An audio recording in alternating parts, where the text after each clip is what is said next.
Go for it. Thank you so much for being here. No worries, man. Let's start off with the easy one.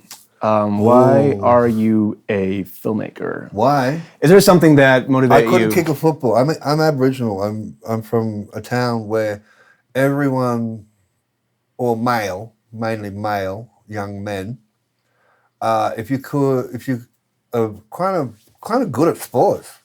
And there was a draft, so to play for different leagues, whether it's football, rugby, or whatever. So all my mates were all waiting for the draft, and I couldn't kick a football. I couldn't even throw a rock, So I had to learn something different, and I noticed that film crews were coming in town, and I got into filmmaking for escapism. So I got into filmmaking to actually escape the town I was living in. More so than the idea of cinema and escapism, where you go to the cinema to escape. Right. Yeah. So why am I a filmmaker? Because I couldn't kick a football. I like that. It's the first one. I mean, a new answer that we haven't heard before. I didn't grow up in a video store. You know what I mean? I wasn't born with a Super 8 camera strapped to my hand. You know what I mean? Yeah. It took a while. You know what I mean? And it's been incredibly hard work. It's been a craft that actually didn't come naturally to me. It actually had to take a lot of work and a lot of watching movies and dissecting and understanding what I like about a scene from some other director or writer and going, what do I like about this and why is this making me feel really good? And then recognizing it and going, well, if I like that, I can create my own form of style with that. So it's taken a long time of work and, Have you practice, lots of short films, of short films. I made so many crappy short films, some good ones as well. So have you been to film school or not? Yeah, I went to film school. Okay. I did that part of it as well, Yeah. When I really learned to love this industry, I thought, geez, I'm going to have to learn how to do some stuff I don't know. But I went to film school for cinematography. I'm a cinematographer. Okay. I shot a lot of films, a lot of features before I actually started directing. But it shows. Yeah, well, thank you. No, for sure. And so that's the craft I learned. That's a lot of work went into cinematography. And thankfully, because I was on set a lot, shooting films for directors, you watch directors. And I learn a lot just watching directors, not asking questions of them because they're too bloody busy, but watching them and going, oh, that's how you do that. Now, we're always interested if people attend in school or not, just because some people say it'll ruin your creative streak or whatever. Some people say they just do it for the networking. No, it's a load of shit. It doesn't ruin. That's up to you. You should grow. You should harden up and grow up. If you go to film school, you do what you need to do. I treated film school like a toy shop, where I could play and I broke things and I had the best time. And if I didn't like that what I needed to do that day at film school, I went fishing. You know what I mean? Because it was, just reset the brain. You know what I mean? And film school is up to the student what they take from it. You know what I mean? And don't listen. You know what I mean? Just abuse the whole film school system. You gotta, and have as much fun as possible and break everything. It's probably the only time you're going to be able to break all the rules and be as stupid as possible. And load the film in backwards. You know what I mean? To see what happens. So you get a ghostly neg and all these kind of forget to process bits, or all this. I'm talking about cinematography because that's what I did. You know what I mean? And it's sort of while you're rolling, take the lens off and put it back on. Just fun things that you probably can't get away with Well, I can't get away with nowadays unless I write that into the script. But it really is. Film school and that sort of stuff is up to the student to get what they want out of it, and it doesn't quell your creativity. It's supposed to make it work, but you actually are the creative one, so you need to create your own creativity. Don't whinge at a staff member or don't whinge at the school because they were shutting you down. It's like you're shutting yourself down. Just fucking turn it into rock and roll. I like what you said about escapism. Not how many people see it, as in forget about their life for a while for 90 minutes. Yeah.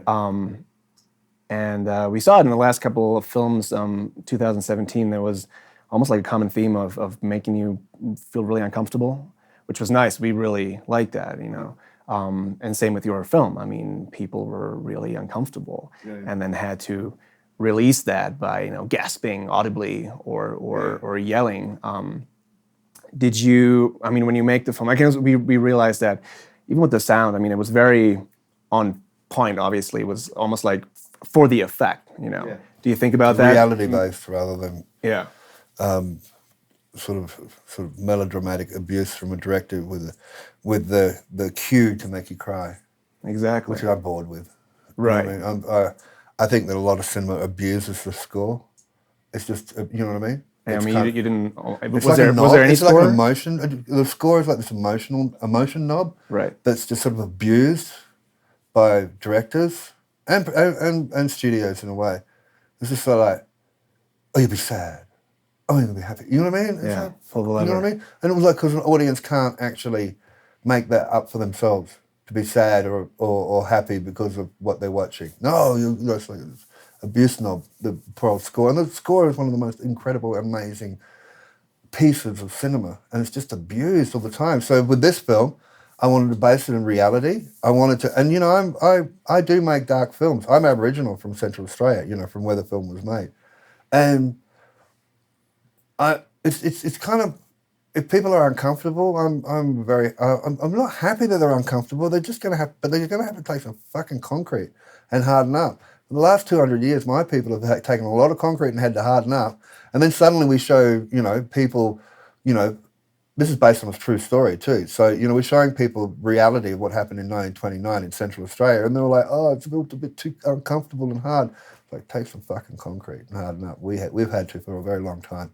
So, as an Indigenous cinema filmmaker, this is you know, this is my job.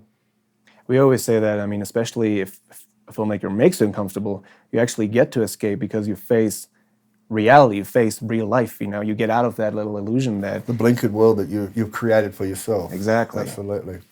Sometimes we need to get bogged and get lost to actually realize how beautiful life is. You know, to stand on the edge of, you know, sort of that world, because it makes us, you know, if we just stand in this nurtured little blinkered world the whole time, it's like children, you know, you let your children eat dirt. They need to eat dirt to get the bugs in them to actually create bodies in themselves so that they don't get sick so much. And it's like in life, it's kind of like sometimes you need to get bogged or get lost or, you know, face a bear, you know, to actually realize how important life is. yeah, as long as it doesn't kill you. Yeah, exactly. And if they do, hey, whatever. You're right. How did you convince your producers to, was it remortgage their house or? Yeah, they're poor bastards. You know, they believed in the film. They really believed in the film. And, you know, it's not, this film didn't cost that much money, but, you know, it wasn't an expensive budget. But still, I mean, that's something. The truth is, this script was, because I didn't write this film. I grew up in this town. I am Aboriginal. The script was sent to me from the producers. They wanted to make it before I read it. So actually, I'm sort of a ring-in with this film, yeah. But a good thing is that, you know, a good friend of mine, two good friends of mine wrote it, so I knew about it. And I kind of read a bit of it and went, you know, we need to change this stuff around, and then it's sent back to me. But it came from a very different place from where I usually come from. You write a film and then you make it. So the producers were already on board, even with the bad script that David Tran had written earlier. So I didn't actually have to convince them. That's good. Yeah, they were already there. Okay, let's make this. We'll find some money. We'll find the money. Don't you worry about that. Do you work with the same people, or I mean, yeah? Yeah, I'm just interested in like how do you? I think it's so hard to find those people that you trust with your life and with your passion. Yeah. You know, and who are just as creative as you, and you let them do their job. Yeah, though. and you respect them for, you know what I mean. It doesn't matter if they're making coffee; they're still a creative entity on that set. You wouldn't ask them how to, you know, cover or direct the film, but they're still a creative entity, and you have to respect that as a director. But when you find those really beautiful people, you hang on to them and you invite them. And it doesn't matter where they are in the world, you can go, oh, we'll bring you back, because you know you really enjoy their company, and they actually save your ass. You know, the whole crew is saving every day. They're saving my ass as a director. You know, helping and making these much better films that I get to travel the world, talking, you know, and being the director. But really, there's you know, all those people behind who made other creative decisions that I actually agreed with, have made this film. Sadly, none of them can come along. And then again, you know, this is great for my ego. maybe just backtracking a little bit, talking about the audience. How much do you think about the audience? Because we've interviewed a lot. We do a lot of Berlin Film Festival coverage, and the audience is different there. There's a lot of filmmakers who do it solely for themselves. You know, they don't think that's egotistical. That's an interesting aspect. Where do you see yourself? Well, I'm an audience member, and I love watching movies. So there is a sort of a balance between, I do make movies that I like to see. So there is that sort of egotistical stuff happening there. But the films that I make have to be inclusive. They have to be inclusive of the audience. There's no point me going on a rant and a rave and showing some ultra-violence or some rape or, you know, just gratuitous nudity, torture porn shit, you know what I mean? Purely for that reason, you know what I mean? It has to be inclusive. I work with a much older audience, I think, much more than a younger generation. The audiences that I sort of capture, the reality is the people who come and watch my movies are actually a much older audience. Yeah. We love that. But we're impressed with that rape scene. Yeah. That was really nicely done. I wouldn't have done it if, it's a massive turning point in the film, so I would have ripped it out, you know what I mean? But it had to be done. So how do we do it? How do we do it intelligently, respectfully for women, let alone the actress, Natasha? How do we do all that properly? You know what I mean? And that was important. But it is, but I have to include an audience. I have to think about an audience all the time. I'm always thinking about the audience and what I've just done to them. You know what I mean? The scene before, the scene after, the scene we're in, the overall arc of the film, all of that stuff has been thought about. If I abuse the shit out of an audience, well, where do we go from here? You know what I mean? In a scene, you know what I mean? How can we nurture them? How do we build it up? All that stuff is in play. Right. The last thing you want is them to walk out because you're being auteur hardcore. You know what I mean? Though you do want them to take a cup of concrete and harden up. You know, so it's a balance. It's all a balance, and it's all an ebb. And there's a bit of waltzing, and there's a bit of slam. You know, there's a bit of mosh pit. There's a bit of there's all sorts of stuff happening. How do you feel about people actually walking out of your film? You know what? They've got weak bladders. That's all it is. They're all just going to have a piss. And if they don't come back for a long time, they're having a shit. It happens. It happens. My first film, Samson Delilah, calm, Quasette, 3,000 people. Within 10 minutes, 2 old ladies just stood up and walked out. And I was just like, oh, fuck. You know what I mean? The French. I could only blame the French. Yeah, they're French. That's why they walked out. They don't understand. It just happens. Cinema, you can't. If you're going to make a tentpole movie with all ages, all sexes, all ideals, you're just going to make shit. So there's going to be people who won't like your films, and they will walk out. It's sort of like. But I'm really careful about the films that I actually select to watch. I buy tickets for, and I'm not, it's not that I'm like kind of some scaredy cat, but I'm very careful about whether I think I would like a film or not. If I think that I'm not going to like a film, I actually won't go and watch it. Oh yeah, we do the same thing. Yeah, so not only because as a director I've seen people walk out of my films, but I wouldn't want to do that to another director, especially at a festival. Right. You know what I mean?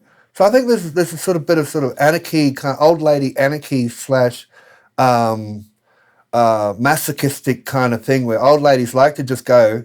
They must have like sort of like gold passes for the next 40 years to lifetime members. Lifetime members, and they just like going in knowing the director's there. It's always these old ladies, you know what I mean? And they always stand up within 5 minutes of your film and walk out. And it's like, I reckon they're just like, there's this little group of anarchistic kind of old ladies who travel film festivals. Secret society. Yeah, secret society. And they just sit in every director's films and then just 5 minutes, 5 minutes is up. Okay, just stand up, make a bit of a kerfuffle, make sure they sit right in the middle of all the seats, not on the edge, sit right in the middle and, excuse me, and then actually make a big kerfuffle to walk out 5 minutes into the film. Oh, I don't like that. You know what I mean? And there's a secret society, absolutely. And they've all got gold passes to Sundance, Toronto, Venice, Berlin, Cannes. Tell you right. Yeah. And the rest of the year they spent voting for the Academy. Yeah, hey, let's not go. But you almost answered my question whether you would do a tentpole film or like a blockbuster. Maybe just for the financial reason that you then can go off and You know do what? something. Absolutely. I like that. And there's no such thing as selling out, as far as I'm concerned. I respect that. Yeah, and you know what? But there is no way in the world, and I just laugh my head off when I read somebody's doing, I don't know, a Disney, a big studio film, and this director is complaining about losing their artistic, and you know what I mean? It's like, you wanker. You know what I mean? you sign up for. Who the hell, you know what I mean? What are you walking into? You know what I mean? This is a financial existence. You are actually very good at what you're doing, but get over it. This is actually, you're walking, I would just, I'd feel like a complete idiot if I ever said that. I'd love to do a big movie. I'd love to do 10 big movies and try and get them right, you know what I mean? Yeah. But you don't walk into that system and think that you're going to have carte blanche, artistic, auteur-y, you know what I mean? You're playing. They're not necessarily the big boys as far as I'm concerned either, you know what I mean? And it's not necessarily the big league. Just because there's more money doesn't make it a better film, So it's a different system, and if you want to play that, you know what you're getting into. And if I was to walk into that, which I hopefully will one day, I know what I'm getting into, and I will do the best thing to make that film the most amount of money, because that's your job. That's true. Last question. Where do you see yourself in a couple of years? Do you want to make movies until you drop? Rehab. Love it. No. Yeah, I think that's a good way to end it. Cool. Thank you so much. No way, brother. It's a wrap. Thank you so much, man. That was amazing. That was awesome.